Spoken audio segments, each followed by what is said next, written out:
of 12%. Thank you very much, sir. Thank you, Mani Vijay Sai Reddy ji. Mani Sri Bhubaneswar Kalita. 15 minutes, sir. Thank you. Thank you, Deputy Chairman, sir. I rise to support here the appropriation bill that has been brought into this House by our Honourable Finance Minister, SHRIMATI NIRMALA SITHARAMAN. As we know that the focus of this government from the very beginning had been Sabka Saath, Sabka Vikas. So, in this budget and also the bill has looked after all sections of the society and all sectors of the economy, and this is an overall successful move to bring in stability in the economy as well as prosperity of this country. Sir, as I said earlier, the main focus had been like earlier, like our interim budget that was in the last session, this budget and the focus of the government is the upliftment of the poorer sections of society, the younger generation, the youths of the country, Annadata, the Kisan, who provide us who contribute a lot in the economy of India and who has been termed as Annadata because they provide us our livelihood. And the focus, another very important focus is women, the Nari Shakti. Of course, the middle class had always been the focus of this government, and particularly the infrastructure development so that it can provide the ecosystem for all-round development of this nation. Sir, while talking about this time, this budget had its own priorities, and the priorities were productivity and resilience in agriculture. We have discussed about agriculture, and at present, we are quite sufficient in our agriculture product, which we are exporting also. So the employment and skilling, as we all know, unemployment is one of our concerns of this government, and by skilling and by bringing different measures for employment, and in this budget also, 3 major areas has been identified for employment of the unemployed youths, so that they are trained and they are skilled. So, the inclusive human resource development and social justice had always been the priority of this government. And if we see that the 10 years that have passed has seen in every sphere that this priority has been always taken into its important implementation. So the manufacturing sector, as we all know, we are manufacturing today, and we have not only prospered in that, but also we have become in #1 in some manufacturing sectors. So as we all know, the mobile phones we used to import, and today we are exporting the mobile phones, and one of the largest exporter today in that area of export.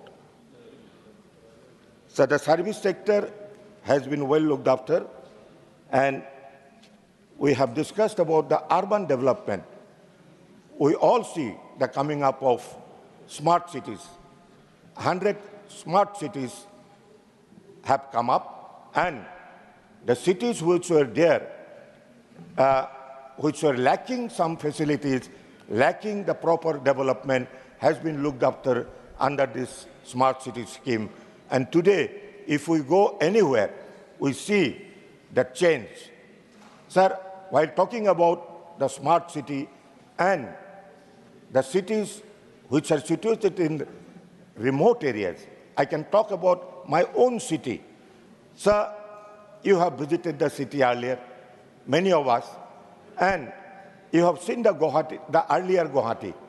And today's Guwahati, if you go, then it is totally a changed city, along with its infrastructure and the facilities.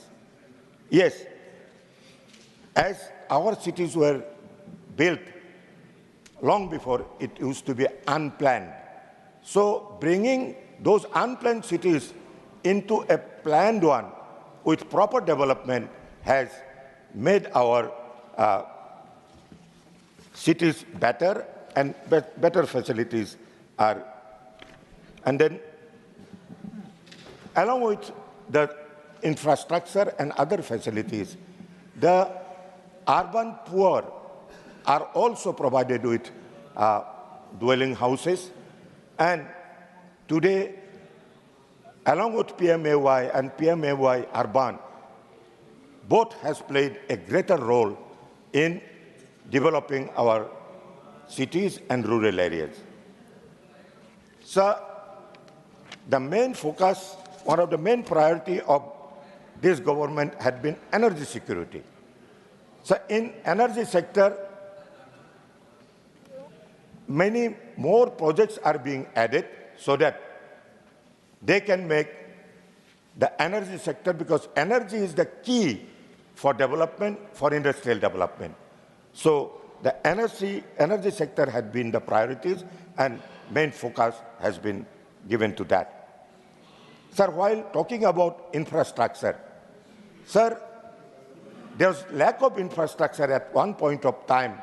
We feel it so much because we used to live in the remote areas in the northeast. There were not developed roads. Even our borders were insecure because of the lack of infrastructure.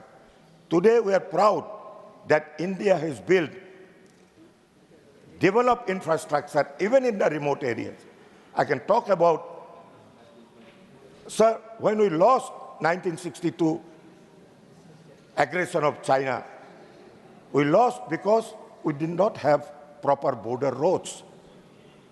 We did not have the means to go in the snowy region.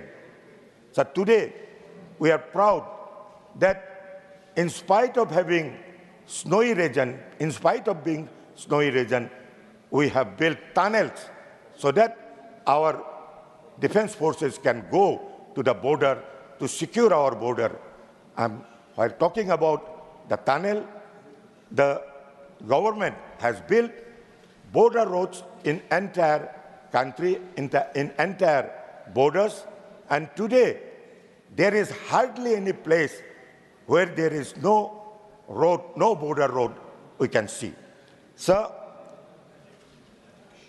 besides the border roads and other infrastructure, there are innumerable projects that has been taken, which the country were once aspiring for, and under the leadership of our Adharaniya Pradhan Mantri, Shri Narendra Modi ji, the country is in the path of progress, the country is in the path of self-sufficiency, the country is in the path of development.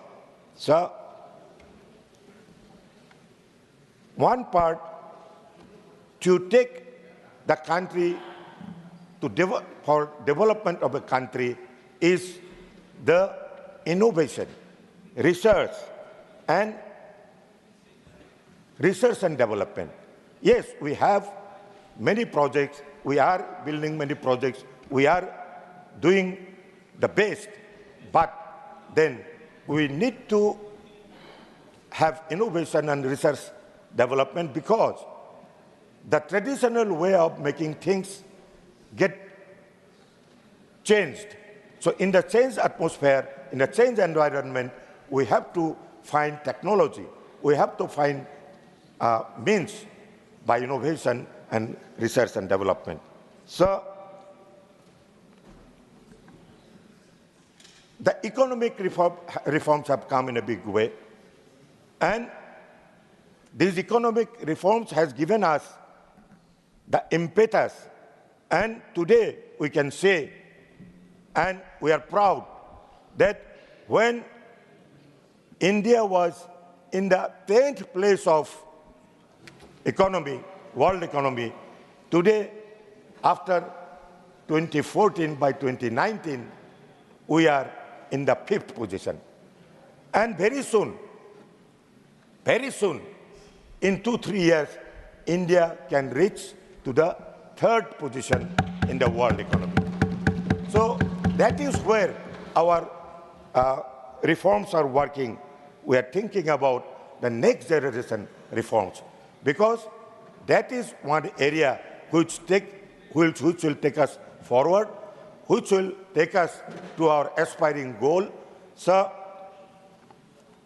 the budget had handled and budget had tackled almost every sphere of the country's development.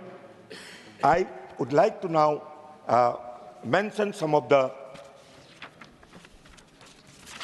infrastructure projects, industrial infrastructure projects in remote areas, and particularly in my region, the northeastern region. So this budget, according to this budget, Northeast should be allocated few additional industrial parks. Industrial parks has been one area which is needed in Northeast, and the government led by Sri Narendra Modi ji has taken an important focus on that. And few important things to create land bank for industrial activities, preferably near the railheads. Sir, as you know, sir, there was a time where the railway used to go only to few states in the Northeast. Today, railway is reaching every state, almost every state capitals. So this is one achievement that this government, under the leadership of Sri Narendra Modi ji, could reach. Because our Prime Minister knows the remote areas of this country, knows Northeast very well. There was a time when the Prime Ministers used to rarely visit that region. Maybe once in a year or once in 2 years. But our Prime Minister, Sri Narendra Modi ji, visited almost every part, and particularly northeastern region, more than 50 times. More than 50 times. So he knows, he has the emotional relationship with that part of the country. So the setting up of SEZ for furniture industry in Arunachal Pradesh and for export promotion Assam and in Assam and Tripura. Sir, to develop multi-story sheds for MSMEs in industrial estates in northeastern region is one of the very important, because in that region and particularly remote areas, our focus is always on MSMEs, which gives the largest employment than any other sector. So the establishment of railway manufacturing hub in northeastern region is another very important factor. So we know that in northeastern region, we have always come up with many peculiar problems. Flood is one of that important problem, which actually has always had been a hindrance for the development of infrastructure and road. So The railway, as I have mentioned, has reached every part of northeastern region. Even up to Sikkim, the railway is going to Sikkim, Arunachal. Sir, Please conclude now. I'll take another 2 minutes, sir. Another 2 minutes I will take because, sir, augmenting of logistics is one very important factor for the remote and particularly the northeastern region. And the airways today in the country, 149 airports has been built. Today, every state capital in northeastern region is connected by flights. And today, communication has become easier than never before. So, the existing projects like URAN can expand and make these remote areas more available, more reachable. So, waterways has recently been developed. We have nearly 42 waterways in the country, whereas in northeastern region there were hardly 3 waterways. Today, it is connected from Ganga to Brahmaputra, crossing 3-4 countries. Today, our waterways has been built so that it can reach to those areas which can contribute for development and also tourism in those areas. So, the one project that I must mention here, the logistic park in Assam, which was never there during any government. Today, because of the establishment of logistics parks, we are now reachable. The products and manufacturing has gone up because of these facilities. So,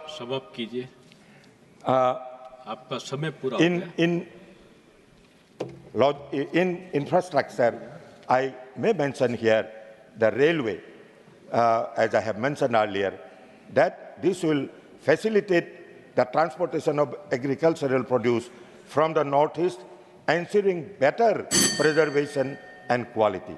So, the connecting New Jalpaiguri station with the Sibok-Rangpo railway project this has been an impossible project, but that has been made possible by the government led by Shri Narendra Modi ji. धन्यवाद Kalita ji.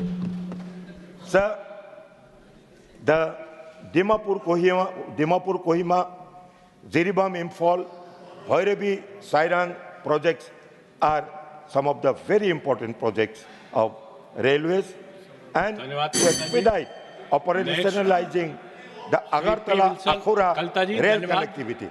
Sir, I am mentioning this because in today's situation, it is very important, the Agartala-Akhura rail connectivity.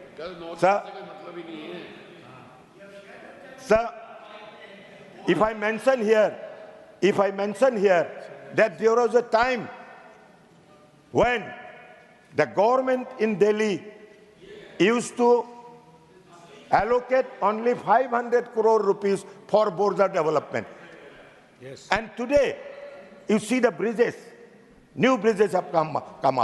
The Bogibeel Bridge, the Bhupen Hazarika Setu, the tunnels, all the border roads have been covered because funds in thousands of crores has been allocated by the government led by Shri Narendra Modi ji. I once again thank Honorable Prime Minister and Honorable Finance Minister for bringing this bill, and I wholeheartedly support this effort. Thank you. Thank you.